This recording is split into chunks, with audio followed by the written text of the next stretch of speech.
Well, girl, you get me real hot and bothered because I cannot take it. But at the end of the day, that's what we see is so important about our job, is that helping people brainstorm, being on their team to help them start to think about how they can solve their problems, because no one's coming to solve them for us.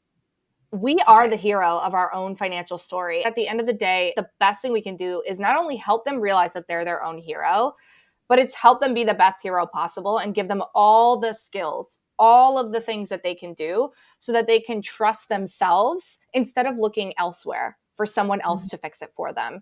Hello, y'all. We are back, ready to crush your money goals. Again, I am Bernadette Choi, and I have a new friend here. And we're going to have a hot take today that you are going to really be interested in. So why don't you introduce yourself to the Crush Club? Hello, everyone. My name is Nicole Stanley. I am the founder and head financial coach at Arise Financial Coaching.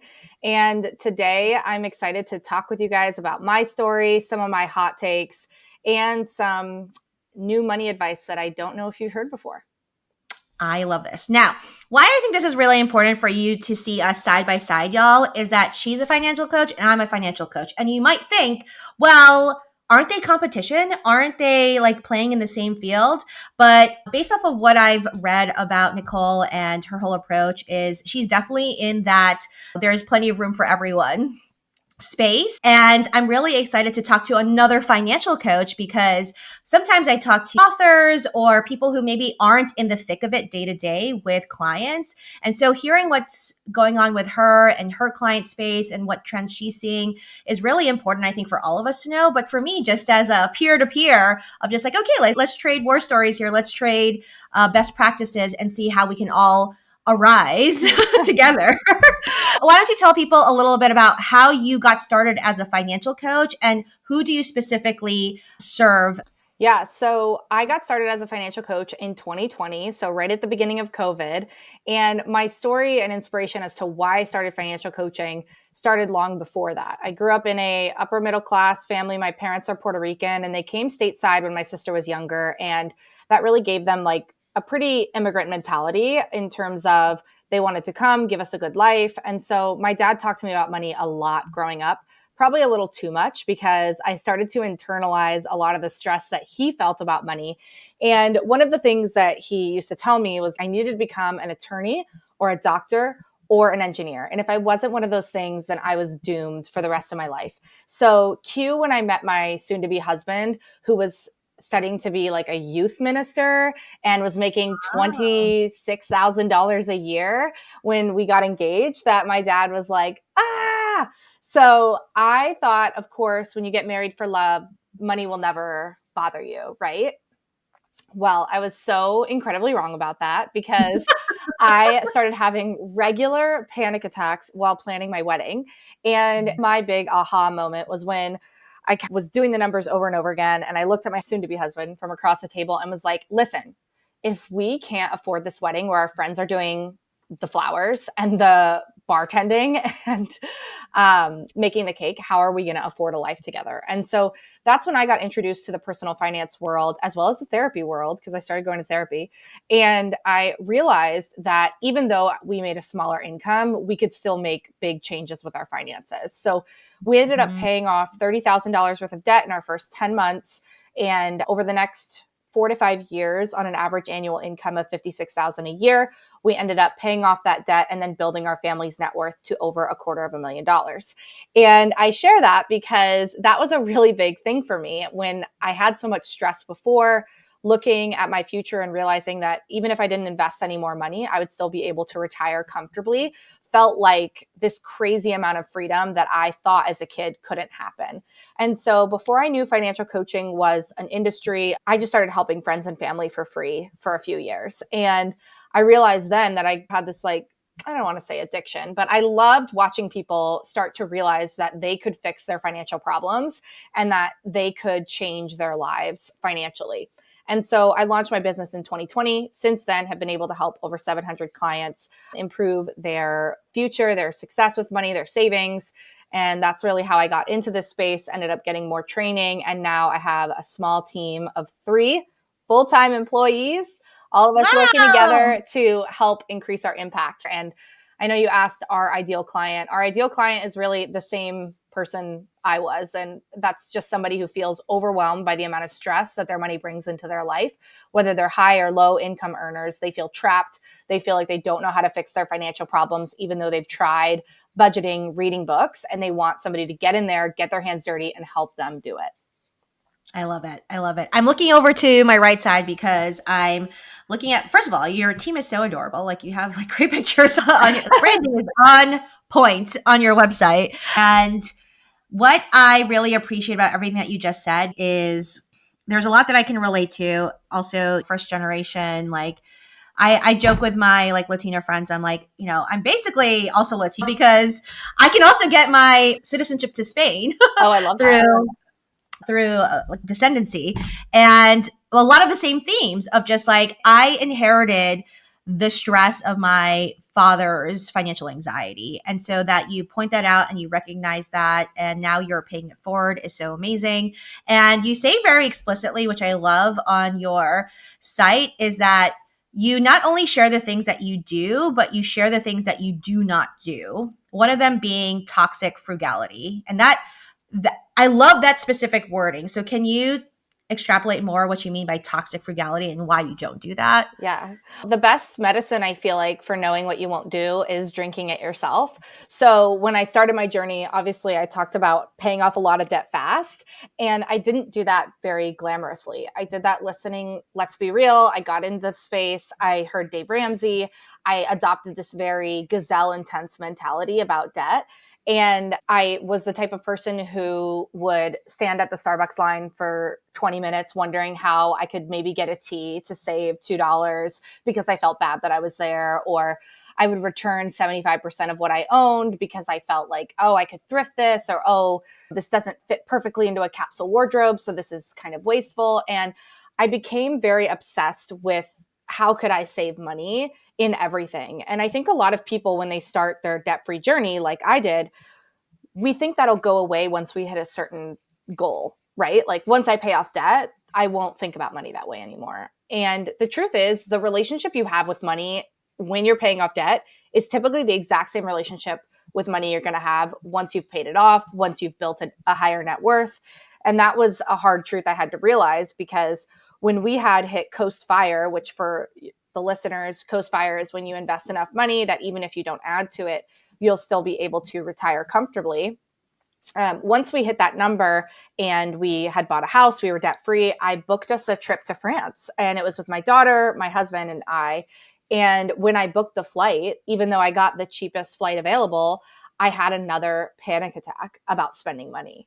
And I remember calling a friend and being like, I feel like I shouldn't be spending, da da da da da. And it was that moment that I realized, again, if I don't change my relationship I have with money, that's not related to what's in my savings account or how much debt I have, I am going to feel stressed for the rest of my life. And so that's one of our main focuses when we're coaching people, is that we want to make sure that while people are hitting their financial goals, they're also setting up a sustainable way that they can interact with money so that they don't have this very all or nothing mentality. And so that is why I am against toxic frugality, because I'm a recovering frugality addict over here. If you're enjoying this content and want to take real action towards crushing your money goals, check out my new book. It is Crush Your Money Goals, 25 habits that you can use starting today to pay off debt, save, invest, and reach financial freedom. It's jam-packed with all of my best tips as a debt-free millionaire and your new money mentor. Check it out at crushyourmoneygoals.com or head to Amazon or wherever you buy books. Grab yours today. Mm-hmm. And there comes a certain point, and this is where I'm at in this year and turning 40. I posted on Threads this morning that I'm getting ready for retirement at 40, and it's way scarier than I thought, because the patriarchy and capitalism very well convinced me that my worth is tied around being a workaholic and trading time for dollars. And so I love that you are talking about unpacking that as a recovering frugalist, frugalist, Yeah. however you want to say. I don't think either of those are a word, but and I really resonate with the fact that you decided to take that trip when you hit that milestone, because I have come across so many people, they'll just keep pushing or they'll just move the goalpost, right? And I was one of those people. And that's one of the hard things that I'm having to come into reality with. People will see, oh, well, she wrote a book and she's a personal finance expert. And yet I struggle sometimes with the fact that, wait, I actually have enough money right now.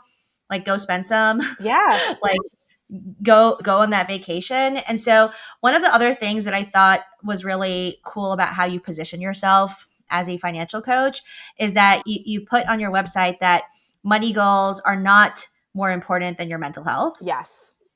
But here's a challenge. I think everyone will say that they agree with that statement, but whether or not they're practicing that is another thing. So, do you have a practical tip, like something that people can tangibly do to, in fact, prioritize their mental health before their money goals as a money coach? Yeah. So, one very tangible way is that we have a lot of clients who are in therapy and pay for therapy, maybe more than they're paying off debt, and have to remind them that that's okay. Right. Mm-hmm. Another example is people who have chronic health problems. A lot of people in America have chronic health problems. And I think that with the kind of pull yourself up by your bootstraps mentality, in the past, that would be the type of thing that people would say, well, I don't have to see a doctor right now, or I can put that off.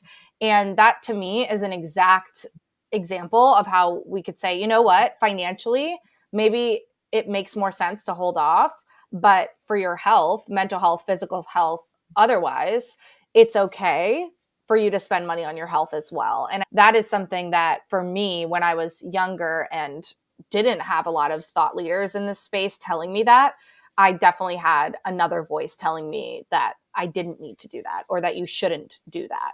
Another example too is like sometimes people have such strict rules in the personal finance space about when you can buy a house and when you can start investing.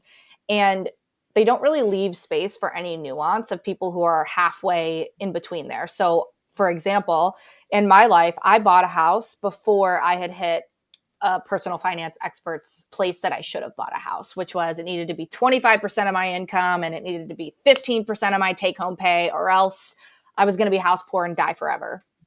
I spent so much time stressing that I didn't hit those specific goals that I am so happy I put what was better for my family as well as what was still a good financial decision first, even if it wasn't perfect. Those are like the spaces that I think people don't often explore because a lot of people who aren't working in the trenches like you and I are with clients, they just put out these rules into the space where they say, it better be like this, it better be like that, you do this, you do that.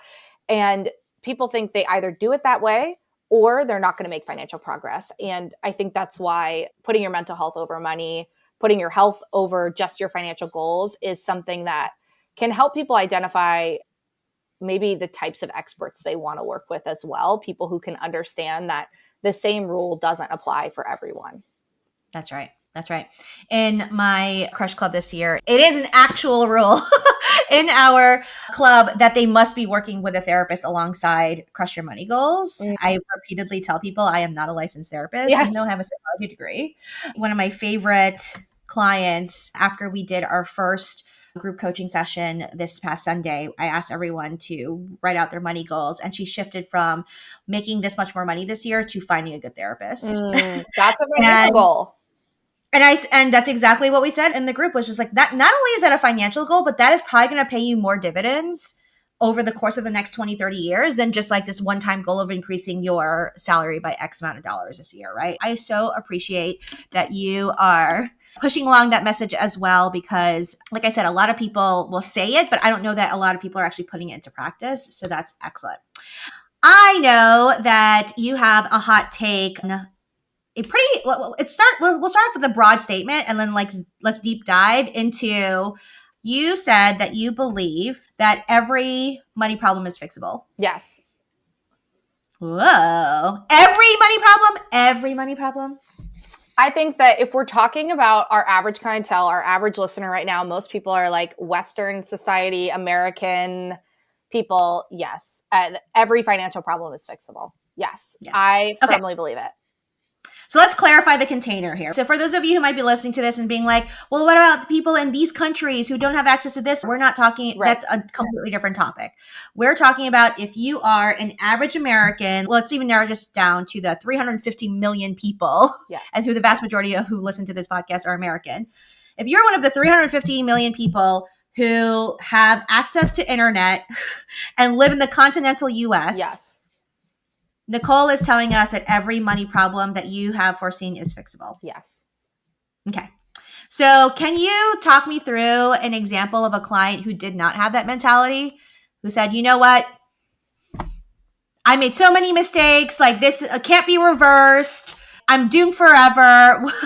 How do you change someone's mind on this? Well, okay, it's funny that you say that because I'm thinking to myself, I actually don't have any clients that don't have that mentality because you can't actually work with a financial coach if you have that mentality that your financial problem isn't able to be fixed. That's like the prerequisite to improve your finances is that you have to have some shred of hope. You can still have a lot of doubts, absolutely. And most people have doubts. But what I always tell people is like every single financial problem that you have in your life comes down to one of 5 problems.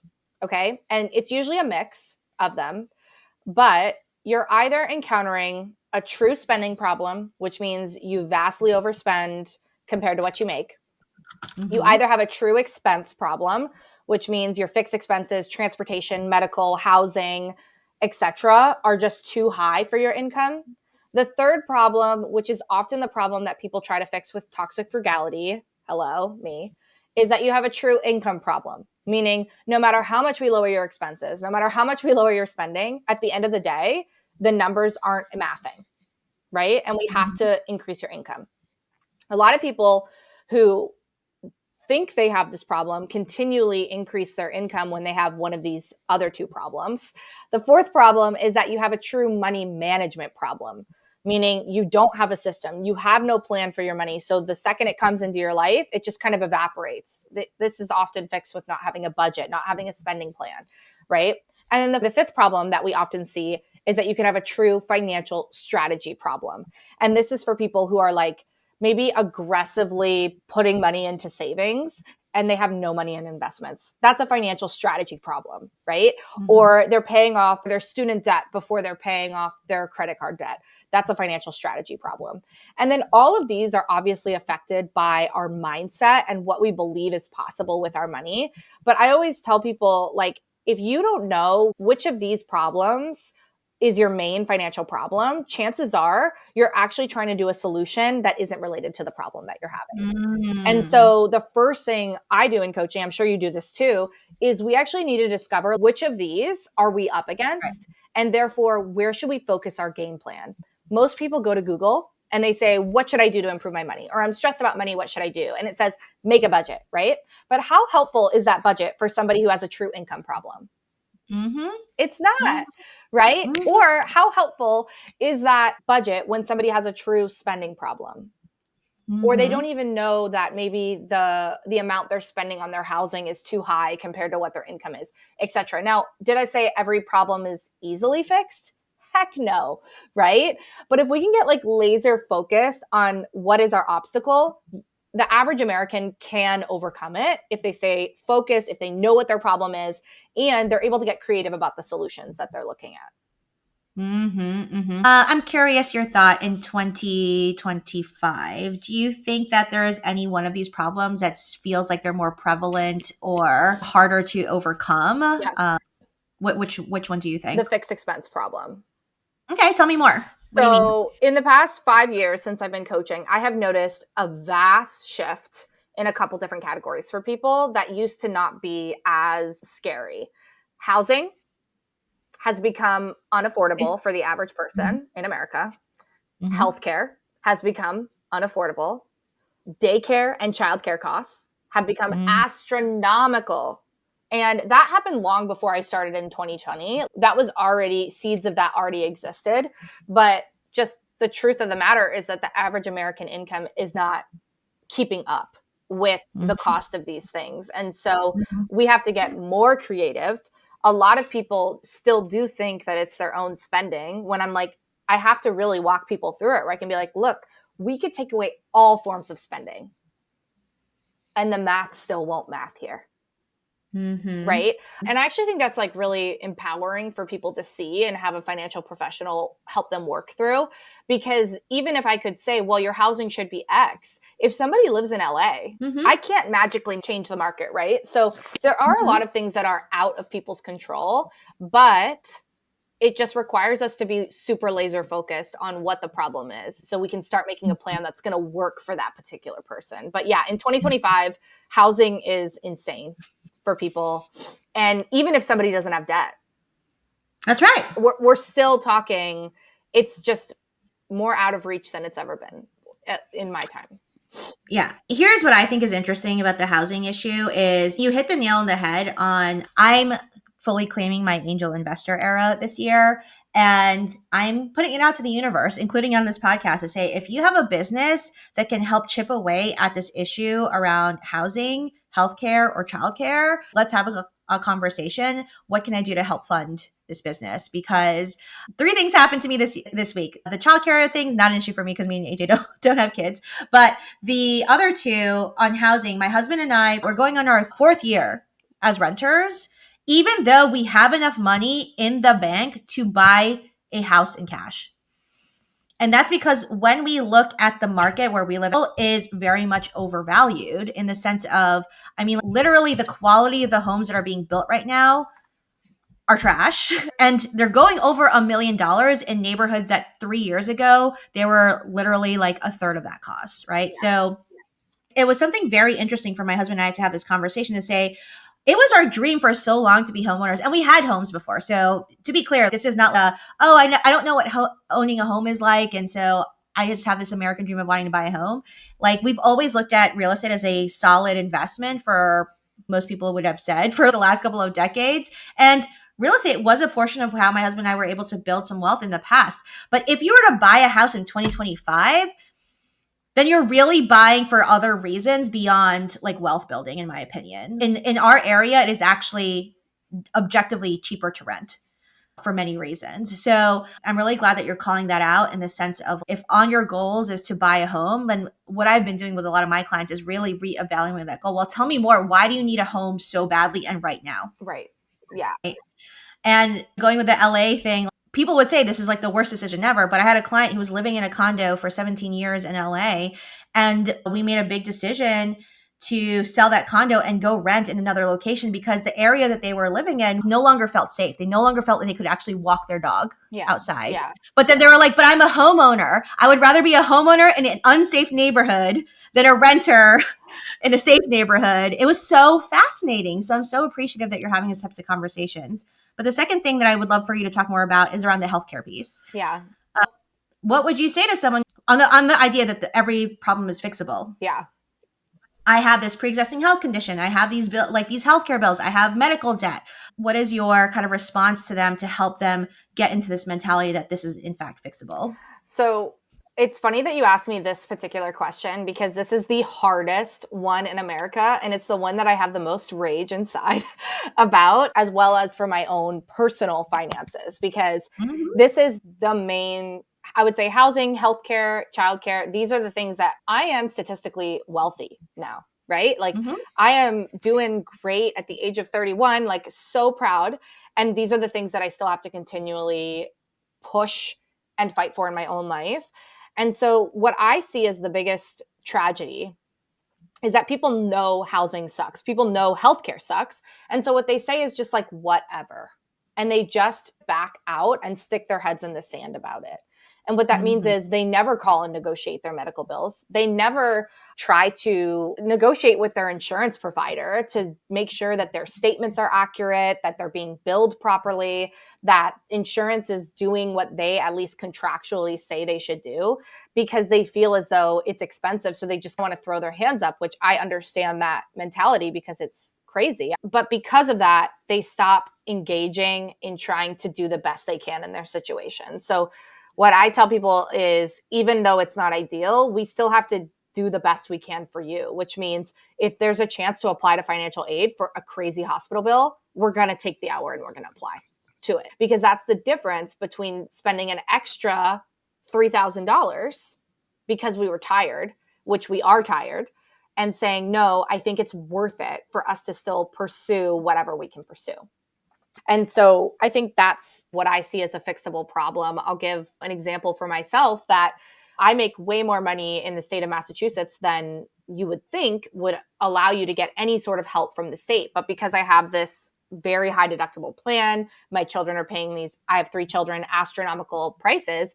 People are like, well, don't even apply to see if there's anything they can do because you make too much money. And I tell every single one of my clients, no, try it. Try it anyway. And for example, we just got approved so that the children can get a little bit of help with after insurance costs, which is going to save us up to $5,000 a year, right? Because they've changed the federal poverty level requirement in Massachusetts for this supplemental health insurance. And so that to me is a pure example of something doesn't seem fixable, but why not explore it, get curious about it anyway? And chances are, even if you don't fix it completely, you're still going to get yourself in a better situation than you would have been before because you were willing to say, I think there's some way I could fix this. I think there's some way I could get this to be better, even if it seems hopeless. And that can apply to healthcare, debt, savings, you name it.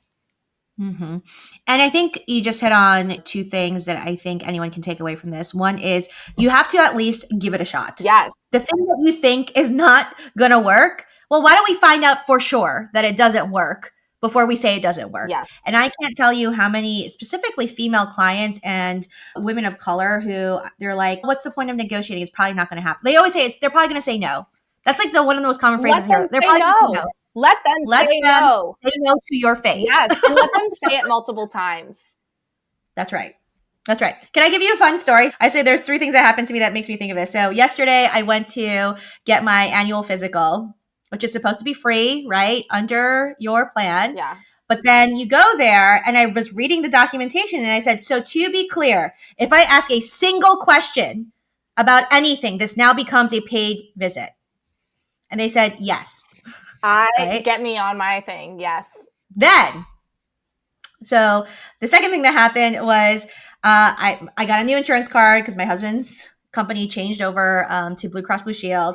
I handed over the healthcare card to the receptionist and she says, for some reason, we can't verify that you're actually a member. So can you sign this waiver that says you're going to be financially responsible for this entire visit, which is now no longer free if I ask a single question. Right.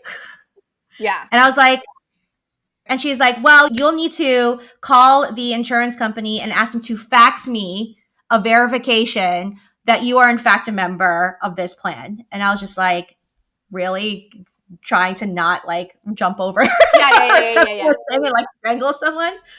So I have to call my husband to do it because he's the main person on the plan. On the plan. Ultimately, the person at Blue Cross Blue Shield, they're like, give the phone to the receptionist. And they said, why would you ask us to fax it over? Like, why wouldn't you just verify over the phone, right? And then she's like, okay, this is verified now. So basically, no, you did not need a fax. They were purposely making it very difficult. And I was already at the office, right? On the point of just let them say no is I'm sitting there waiting on the phone for 25 minutes to get verified, right? And this fabulously dressed older Black woman walked in. Like she was going to church on Sunday and she walks up to the desk and she's like, I am here for my 8:45 appointment. And the lady goes, your appointment's not till 11:45. And the lady goes, well, I'm here at 8:45 and I wouldn't be here unless my appointment was at 8:45. And they basically just keep going back and forth and saying the same things over again. But that woman would not budge. She's like, I can't come at 11:45. I don't know why it says 11:45 in yours, but I was on the phone with someone and they told me to come in at 8:45, which I don't know why she would lie about that, right? So long story short, I'm like watching this. And because she would not budge, the receptionist was saying everything. We have patience. We can't do all this other stuff. She calls back the lady and she's like, the doctor will see you now. Oh, gosh. I mean, that's an example of being plucky, right? A lot of people are afraid for people to say no to them. That's right. They really are. And I think that fear holds back women from 60% of things that they could have go in their favor in some way. And so half of coaching is coaching people through getting them ready to say, let's just see if someone says no, right? If we call your insurance provider, or if we call your credit card provider and try to negotiate your interest rate, let's see what they say. That's right. Right? What happens if we're willing to hope for a second that maybe it could work out in our favor? I think that's a really big part of the mindset of somebody who's willing to be creative, willing to try something new to achieve their goals. And I think that's half the battle. Yeah. And I would say, and why I bring up this particular story is because, again, so many of us as women of color are told, like, we're going to be told no. Yeah. And I was watching this woman, she had to be like maybe in her 60s. Like, literally, she was not going to leave until she got a yes. And the whole day yesterday, I was just like, I am channeling her vibes today. I'm like, who's going to try to reject me today? Because she really would not leave the office. And I was like, you know what? Kudos to you, right? And so even just watching that interaction, because my immediate thought going in there, because I was so annoyed about it, Yeah. I said, the fact that we can afford this, right? And it was this difficult for me. The third thing that happened is, again, after this lady, Yeah. then this other woman comes in, also a woman of color, comes in and she's like, I have a lump in my armpit and my primary care physician is here. Can I make an appointment? Right. Granted, she is total walk-in, so I totally understand why they would say, we cannot see you today, Yeah. right? But with this medical office is like adjacent to a hospital with an urgent care. Right. And so my thought was like, she needs to go to urgent care. They're going to point her there. No, what they did was like, come back in 2 weeks. And I'm like, what if this lump is like legit something, right? And what struck me was that this woman, and she was dressed in some sort of fast food uniform. She's like, well, can I get a doctor's note? And they're like, well, we can't give you a doctor's note because you didn't see the doctor, which obviously, again, that makes sense. But I'm like thinking now, this woman woke up so freaked out that she had an unidentifiable lump on her body. Mm-hmm. And their like solution to her is just like, come back in 2 weeks. And now you've lost a couple of hours. Like, we can't even help you. This is a person who's getting paid however many dollars per hour at this fast food restaurant. And now she can't even call in sick, right? Mm. And so when you say, okay, the healthcare system, that's one of those things where, to your point, there's not a lot of things we can do about the systemic issues. But some of the things, like you said, of being creative, being proactive, and even in the case yesterday, there was a document that they said, we want to use AI to do this, whatever. And I actually said, no. Yes. I don't want you to AI my entire thing. And that forced the doctor who was seeing me to take notes themselves and actually pay attention to the conversation that we were having, right? So anything you can do to read every piece of documentation when it comes to healthcare and advocate for yourself, like the woman that I witnessed, and explore all your options. Like, we assume that the healthcare system is going to tell us what our options are. Chances are they're not. They're not. So we have to be educated in our own options, and that's totally within our control. So maybe we will need to have you come back and we can just talk about healthcare. That. Well, girl, you get me real hot and bothered because I cannot take it. But at the end of the day, I think that's what we see is so important about our job, is that helping people brainstorm, being on their team to help them start to think about how they can solve their problems. Because the truth is, no one's coming to solve them for us.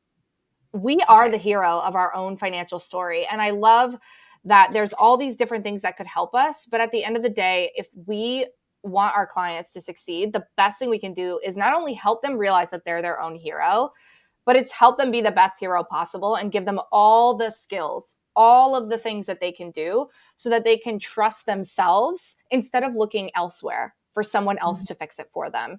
I think that's like what financial coaches do that no other financial professional can do.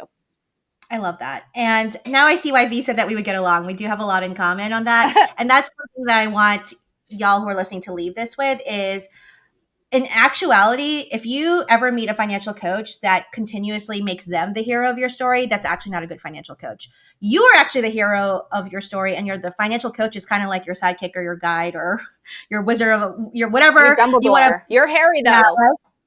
Yeah, we're not the main character. You're the main character, but we're here to help you along the way. So if people want to coach with you, how can they find out more about you? So if you're listening to the story and you want to improve your finances, you want to feel less stressed, you can always use our free resources first. You can follow us on Instagram at arise.financial.coaching. We're on TikTok's Threads. You can also engage with some of our free classes. We have classes specifically around how to identify where you're at financially and what your one financial goal should be, since a lot of people feel like they should be doing everything all at once. That doesn't work. So we have a free class around that. We have another class that's around helping you understand how investing works and figuring out a lot of misconceptions that you maybe have been taught about investing so that you can feel more confident in yourself, again, as the hero of your own story. And then when it comes to if you want to work one-on-one or in a group setting with a coach, we have different programs you can explore. You can fill out an application on our website at arise.financial, and we can have a conversation and see if we're a good fit for each other. That's so awesome. Thank you for doing the work that you do, Nicole. Thank you. And I'm so glad we got to meet. And for those of you who are listening, if you like this content and you want to see more like this, please subscribe to this channel and check us out on our next video where we'll talk more about how you can crush your money goals. See you next time.